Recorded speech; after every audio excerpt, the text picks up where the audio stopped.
All right, ladies and gentlemen, I'm going to talk to you for about 10 minutes today on a very important topic. And it's going to be hard to sit here and focus for 10 minutes, I know that. Because we live in a world today that's very distracted. You have stuff binging on your phone all the time.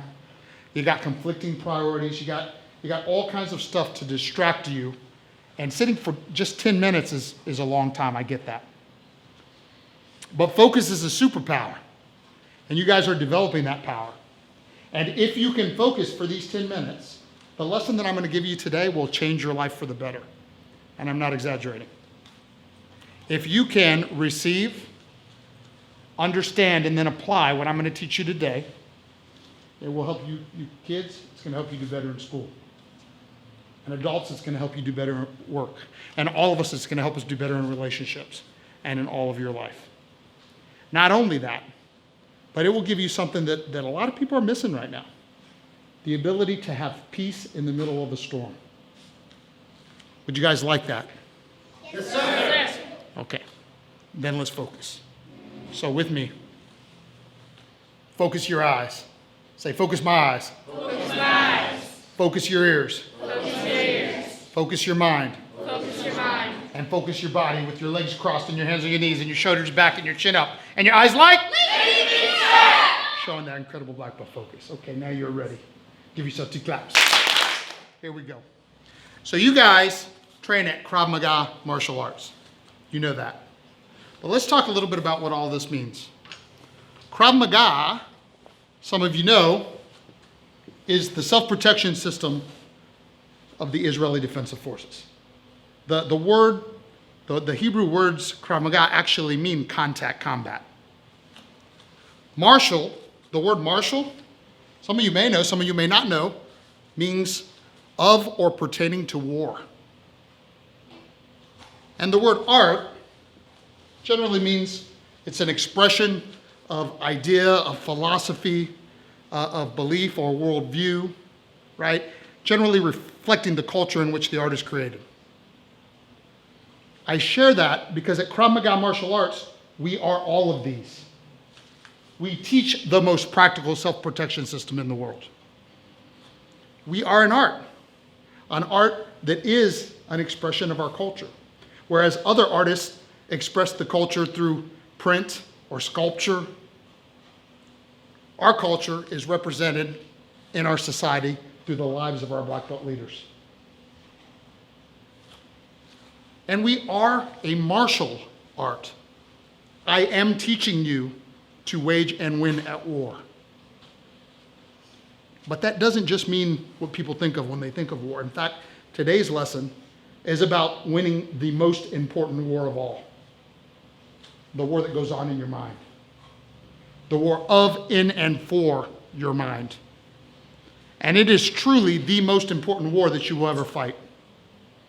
In fact, every generation has had to fight this war. It's hundreds and hundreds of years.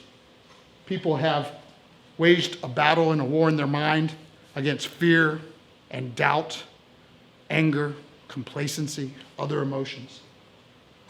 And quite frankly, no other war, no other attitude more determines success and happiness, the level of success and happiness in someone's life, than how well they have waged this war. I'm telling you the truth on this. But here's something else that I think is true today. That first thing I know for sure, and the second thing I'm pretty sure. That is that it is really harder for you guys today. It is really harder for our youth today than it's ever been before. And that's because you're bombarded with negative messages. You're bombarded with bad news on the TV and on social media and on your phones. And it's so bad that some of you believe the world is ending. And I know this because I was having lunch with a really, really good friend of mine 2 days ago. And he was telling me a heart-wrenching story of his 18-year-old daughter trying to take her own life. And it's not the first time I've heard this story in recent history.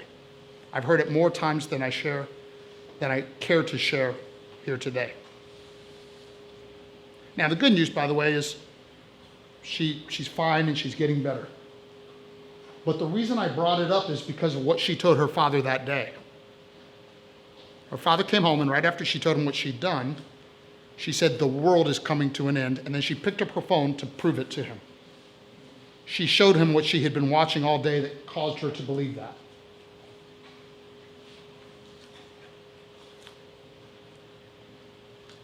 And man, I hate to say, but there are evil forces behind those forces that are at war for your mind.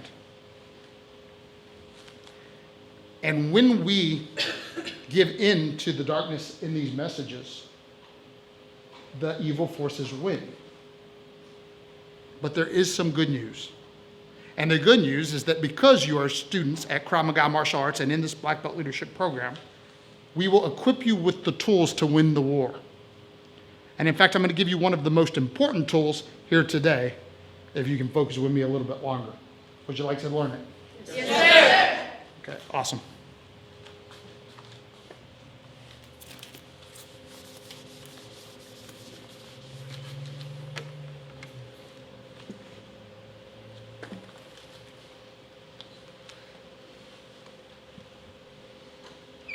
Can everybody see? Over there, can you guys see? If not, just move over a little bit. This circle represents the circle of concern. The circle of concern is all of the things that you care about. It's things in your own life, in your family, and in the greater community that you care about. And this circle, the second circle, represents the circle of control. It's all the things in your life that you can do something about, that you have control over. Now, the secret weapon is this. And people that have been around a long time have seen me give the lesson before, but they just didn't know that this was the lesson I was going to give as the secret weapon. And that is that you need to invest your time, energy, and focus where those two circles intersect. Where those two circles intersect is where you can be effective, and it's where you can be at peace. When you spend too much time outside of your circle of control, you'll be in that dark place because you're out of control. Now, let me give you an analogy that you probably understand better, especially because there's lots of intermediate and advanced students in this room. When you get to the intermediate and advanced stages, you start sparring.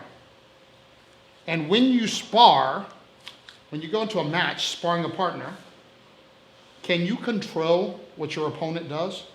No, sir. You can't. Your opponent has his own agenda. He has his own game that he brings. And those are the circumstances. But what you can control is your emotions, your emotions, right? Your reactions, your actions.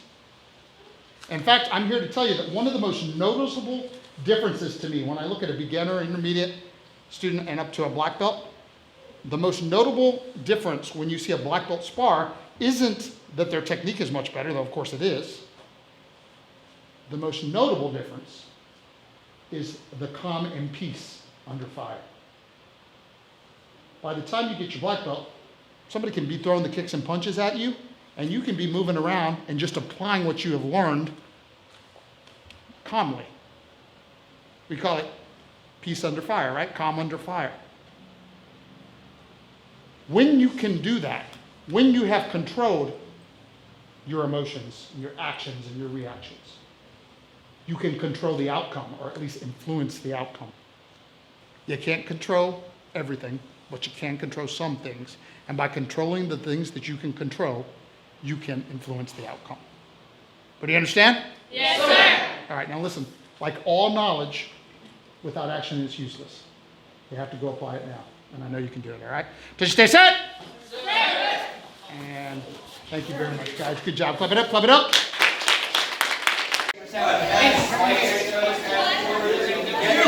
Now